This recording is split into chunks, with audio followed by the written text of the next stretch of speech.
Bueno, pues muy atentos a lo que suceda entre Estados Unidos e Irán.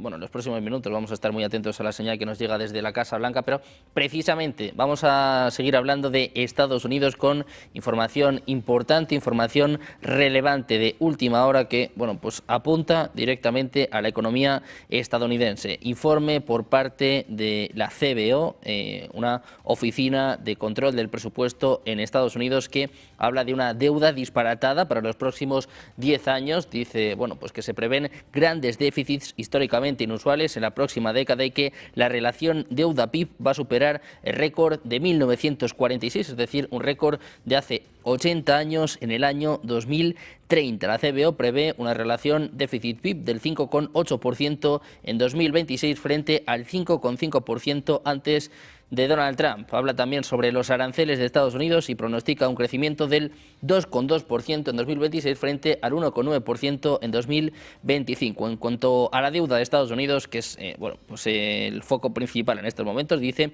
que la deuda va camino de alcanzar los 64 billones de dólares dentro de una década, mientras que apunta que el gobierno federal continúa su tendencia de saldos en números rojos bajo el presidente Donald Trump y el control republicano del Congreso. La Oficina de Presupuesto del Congreso ha publicado este miércoles su informe principal sobre las perspectivas fiscales de Estados Unidos. Se estima que el paquete de impuestos y gastos que aprobaron los republicanos el verano pasado, junto con las políticas migratorias de Trump, van a aumentar el déficit en billones de dólares en la próxima década. De hecho, bueno, apunta directamente a que podría anular una reducción de aproximadamente 3 billones que se espera que generen los aranceles de Donald Trump. Datos demoledores en cuanto a la economía estadounidense en un momento, bueno, en el que hoy hemos conocido datos de empleo mucho mejores de lo esperado. Hemos visto a Donald Trump sacando pecho en este sentido, pero si os parece vamos a mirar a más temas y vamos a mirar a lo que es una de las noticias del día. Financial Times nos sorprendía apuntando, bueno, a que Zelensky sopesa elecciones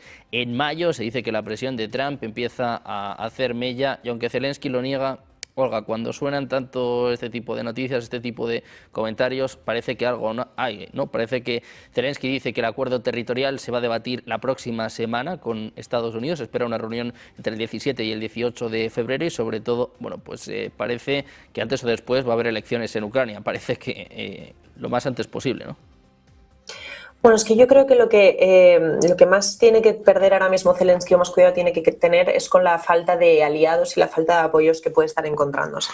A ver, en primer lugar, si hablamos de unas elecciones, es difícil ahora mismo hacer unas elecciones en Ucrania porque todavía tiene la ley marcial, aunque se puede modificar y poder hacerlas, pero a mí sí que me parece que es complejo garantizar no solo la seguridad en esas elecciones, sino la participación de todos los ciudadanos ucranianos en ellas, sobre todo por la zona del Donbass. Sí que es verdad que es una forma en la que Zelensky, yo imagino que además de esas elecciones también irían seguramente un referéndum con si se quiere alcanzar o no un acuerdo de paz, o directamente se utilizaría esas elecciones y si Zelensky pierde o no para justificar la posición de ese acuerdo de paz. Cuando hablaba de que el principal problema que tiene Zelensky es como la falta de aliados, quizá no la pérdida, pero sí la falta de apoyos, es principalmente porque el mensaje de la Unión Europea está virando. Tenemos a Kaja Kallas, que es la alta representante del Consejo, que siempre ha tenido una postura muy dura contra Rusia, al igual que Ursula von der Leyen, y que el resto de los países europeos, liderados principalmente por Emmanuel Macron y Merz, también han tenido esa postura tan dura y enfrentada contra Rusia. Pero esto ha cambiado, porque en los últimos meses antes de Navidades ya vimos como poco a poco algunos países europeos iban reduciendo la dureza de su relato contra Rusia y lo hemos visto definitivamente en el pasado, a finales del mes de enero y ahora a principios de febrero, donde primero Meloni y ahora esta semana Macron ha dicho que directamente ha iniciado acuerdos diplomáticos y técnicos con Rusia. Por lo tanto, hemos pasado de aprobar, que entró en vigor la semana pasada, el 20 paquete de sanciones a Rusia, a que uno de los Estados miembros inicie a tener conversaciones, además uno de los Estados miembros que marca mucho su posicionamiento en la política internacional europea, puesto que recordemos que Macron defiende una Europa federal y no confederal, una Europa con autonomía estratégica y una Europa independiente de Estados Unidos y de la Alianza. Tenemos a un presidente que ya comienza a hablar de esos, bueno, pues relación con Rusia y por lo tanto lo único que nos está demostrando es lo que venimos analizando mucho tiempo aquí en Negocios TV, es que la guerra con Rusia, Ucrania la ha perdido en el momento en el que Estados Unidos ha dejado de financiar principalmente el gasto militar en Ucrania y que solamente nos estamos sosteniendo principalmente por la financiación europea a través de Estados Unidos por la OTAN, pues lo que nos encontramos es que Ucrania tiene prácticamente imposible el poder ganar esta guerra y recuperar este territorio. Entonces, ante esta situación, ya los líderes europeos que empiezan a verse solos, salvo de la influencia constante de Reino Unido en continuar esta guerra, lo que están haciendo es virar poco a poco esos mensajes, tratando al final de apoyar una paz que antes defendían que Rusia no quería en ningún momento, cuando lo que estábamos haciendo era poner piedras sobre el terreno para alcanzar esa paz, negándonos a aceptar la situación real del territorio de guerra, ¿no? Que es que Ucrania va perdiendo la guerra. Entonces, creo que es muy importante que analicemos que si hay unas elecciones o no, hemos pasado de que Europa negaba que esas elecciones se pudieran realizar, ahora apoyaría que esas elecciones se realizaran, y por lo tanto Europa negaba que Ucrania tuviera que aceptar un acuerdo de paz, y ahora mismo, como digo, líderes europeos están iniciando conversaciones con Rusia. Por lo tanto, yo creo que hay un claro movimiento de Europa hacia esa posición. Creo que Kaja Kallas, a pesar de ser la alta representante y quien tendría que defender la posición común de la Unión Europea, no es la voz principal. Europa no tiene una portavoz fija en esto, que Macron marca más el rumbo de la Unión Europea que Kaja Kallas, y creo que lo está demostrando ahora mismo, y que los apoyos a Ucrania cada vez, una vez que fracasaron en diciembre los famosos préstamos con los fondos congelados rusos, pues creo que poco a poco se ve que dentro de la Unión Europea el tiempo y este conflicto empieza a hacer mella, y los aliados empiezan a ser alianzas menos estables y a tener un apoyo hacia Ucrania, digamos, menos seguro o menos fuerte que lo que teníamos hasta este momento. Bueno, pues muy pendientes de Ucrania. Se supone que Zelensky podría anunciar estas elecciones el próximo 24 de febrero, precisamente cuando se cumplan 4 años de este conflicto. Estamos hablando de un Trump al que, bueno, le corre mucha prisa, ¿no? También por estas elecciones de medio término, y también hay mensajes ya por parte de líderes europeos, un Macron que quién lo diría, ¿no? Porque ha sido uno de los más belicistas, Meloni también, bueno, pues hablando precisamente de lo que comenta Olga, de negociar con Europa. Cristian, te quiero preguntar a ti también por ello, si ¿de verdad te crees que puede haber elecciones? Y sobre todo, ¿qué te parece este cambio de posición que nos estaba explicando Olga? A ver, a Zelensky es difícil creerle cualquier cosa. Ha demostrado a lo largo de este tiempo que es un mentiroso patológico. Recordemos, por ejemplo, la puesta en escena cuando fue que un misil ucraniano mató a 2 campesinos polacos y salió a decir a los 4 vientos que habían sido los rusos, que había que invocar el artículo 5 de la OTAN, sabiendo fehacientemente que había sido un misil antiaéreo que había caído por error, aparentemente, en territorio polaco, causando esta desgracia, estas fatalidades. Entonces, así podríamos enumerar, pero todo el programa podríamos estar enumerando las mentiras de Zelensky. Por eso es difícil determinar si esto lo pudo haber filtrado Zelensky para después desdecirse, para negarlo, o si pudo haber sido un invento de la prensa, que también juega su papel. Los grandes medios mainstream juegan su papel mayoritariamente en favor de los intereses globalistas. Es cierto, como decía, por supuesto, Olga, que la posición de Europa ya no es la misma, está encontrándose en una debilidad muy grande. Se sabe el deterioro de las finanzas, de la industria, todo lo que la misma Europa se ha permitido hacer desde la destrucción del gasoducto Nord Stream por parte de su socio y aliado Estados Unidos bajo la administración Biden. Entonces, la posición de Europa también es rara, y yo creo que sería un grave error del Kremlin volver a creer en Europa. Yo creo que bajo ningún punto de vista debería suceder esto. Yo creo que hay un nuevo mundo que se está abriendo, este mundo multipolar, que creo que el centro de gravedad es Eurasia. Y Europa no tiene mucho que dar, y creo que sería, repito, un grave error de Rusia volver a creerle a Europa. Ya muchas puñaladas le ha aplicado por la espalda a lo largo de los últimos, por lo menos, 5 siglos. Entonces, yo creo que en este sentido, y para esto voy a ir cerrando, yo creo que hay que tomar en cuenta, ¿no?, las palabras de Sergei Lavrov, de los últimos días, cuando refería justamente que se había muerto el espíritu de Anchorage, que Estados Unidos había perdido una gran oportunidad de llegar a acuerdos mutuamente beneficiosos, que esto es muy cierto y algo que creo que está en las prioridades de Donald Trump, y mostrándose con un inusual discurso muy duro el canciller ruso. Y yo creo que esto tiene que ver con, que también hablaba de bidenismo, que Trump estaba haciendo bidenismo. Fíjense lo duro, ¿no?, de las palabras de Lavrov, aparte de dejar entrever que la posición del gobierno estadounidense para imponerse ante los europeos y Ucrania no demostraba un espíritu demasiado varonil, lo cual creo que más cosas provocativas para Trump no se pueden decir. Y en este sentido yo creo que parte de la estrategia de Zelensky, pero principalmente de los patrocinadores europeos, con estas tal vez posiciones sinceras, tal vez puestas en escena, es jugar a estirar la situación, a jugar a largo, a patear la pelota para adelante. ¿Con qué finalidad? Con la finalidad justamente de esperar el deterioro de Donald Trump. Si llega a tener unas muy malas elecciones de medio término, se sabe que puede estar a merced de un impeachment, porque mucha gente de su propio partido podría sumarse a esto. Entonces yo creo que más allá de todo, en esto que juega Europa, que yo sinceramente, de vuelta, yo dudaría de la sinceridad incluso de querer llegar a un acuerdo por parte de Macron o de quien sea.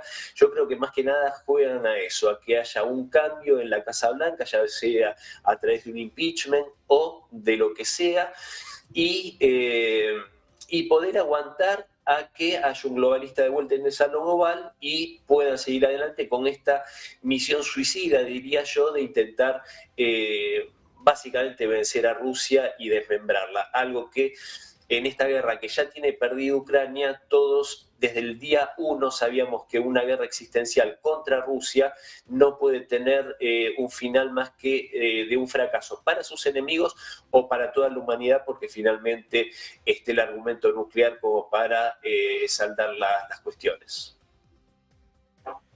Bueno, pues pendientes de si se confirma o no esta noticia, también si se avanza o no en estas conversaciones, sobre todo importante esto que estaba comentando ahora Cristian, estos mensajes de Lavrov que hablan, bueno, de cierta desconfianza de nuevo con Estados Unidos, pero Paco, la noticia está en Europa, ¿no?, en estos movimientos de Macron o de Meloni, sobre todo, bueno, pues el hecho de que estén obligando a Zelensky a hacer elecciones.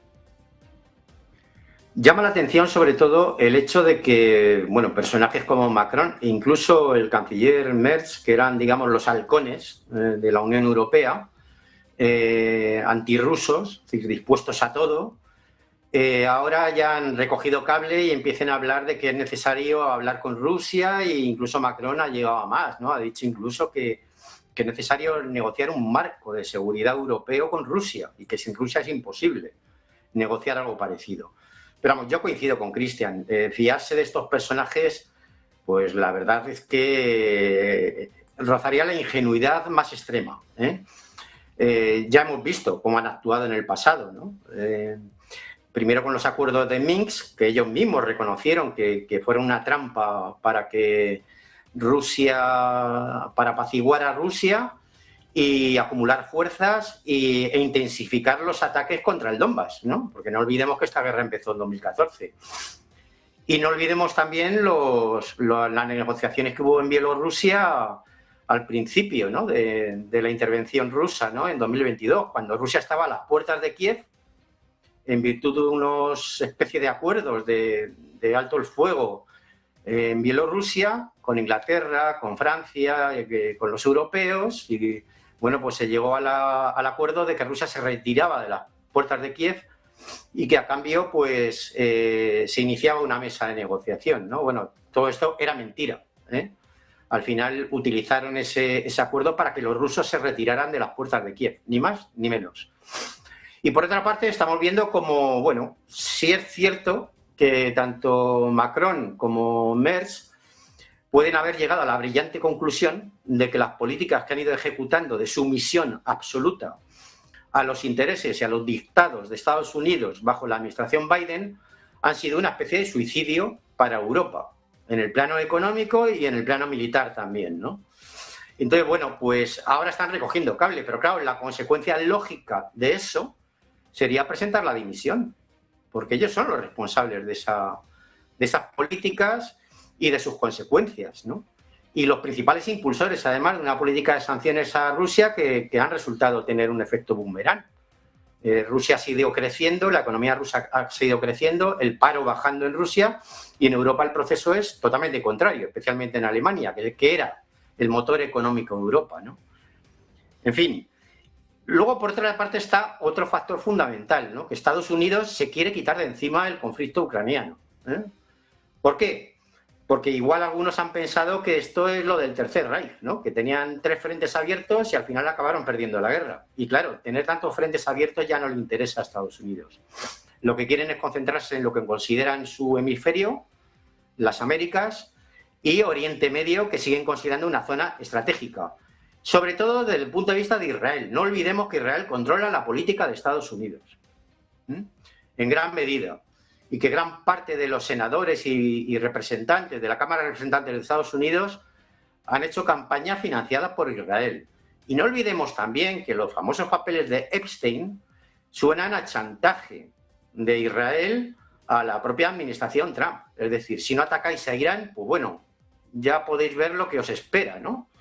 Y han sacado todos los papeles que tienen en su poder, porque claro, eso fue una trama organizada por Israel, evidentemente, ¿no? Entonces la situación es compleja. Estados Unidos lo que quiere es quitarse de encima el conflicto ucraniano para concentrarse en Oriente Medio, su enemigo allí, que es Irán, su enemigo principal, y en las Américas, especialmente seguir controlando la mayor parte de los países americanos e intentando hacer caer a Cuba, que eso ahora es su nuevo objetivo, ¿no? Entonces, bueno, vamos a ver qué ocurre, ¿no? Pero es evidente que Estados Unidos ya no puede mantener 3 conflictos abiertos. Y luego, por otra parte está el factor interno, ¿no? Sí, es verdad lo que se ha apuntado, ¿no? Dentro de la propia base social republicana y el propio Partido Republicano, no hay que olvidar que Trump ganó las elecciones con la promesa de cerrar guerras, de acabar con los conflictos que había abierto Obama, que había continuado Biden, Y claro, si ahora resulta que Trump lo que está haciendo es mantener los conflictos de Biden, Obama e incluso abrir nuevos, como el de Cuba, pues evidentemente eso va a resentirse, van a resentirse en el plano electoral, porque no olvidemos que una gran parte del electorado que ganó a los demócratas fue por esas promesas de paz y una nueva época de estabilidad en el mundo. Y por otra parte, Rusia, bueno, pues lleva las de ganar en este asunto. Haya elecciones en Ucrania o no las haya. Y luego sí quiero apuntar, ¿no?, para acabar. Si hubiera elecciones en Ucrania no serían unas elecciones libres. Que recordemos, por enésima vez, que el régimen ucraniano ha prohibido hasta un total de 11 partidos, creo recordar, desde la derecha moderada o democrática hasta los comunistas, incluyendo al Partido Socialista, a que no parece preocupar mucho el presidente de la Internacional Socialista, el señor Sánchez, ¿no?, que le escribió una carta diciéndole si iba a hacer algo al respecto de su ilegalización y ni les contestó, ¿no? Es decir, que no serían unas elecciones libres y, por otra parte, serían también unas elecciones muy curiosas, ¿no?, porque estamos hablando de las elecciones en un régimen que sigue bombardeando a territorios que considera propios, ¿no?, como es el Donbass. Unas elecciones muy curiosas serían esas, ¿no? En fin, lavar la cara de alguna forma al régimen, ¿no? Pero claro, ahí tiene otro problema Zelensky, que es que no tiene ya predicamento ni entre los suyos. Es muy posible que si se convocaran unas elecciones ahora mismo Zelensky perdería esas elecciones.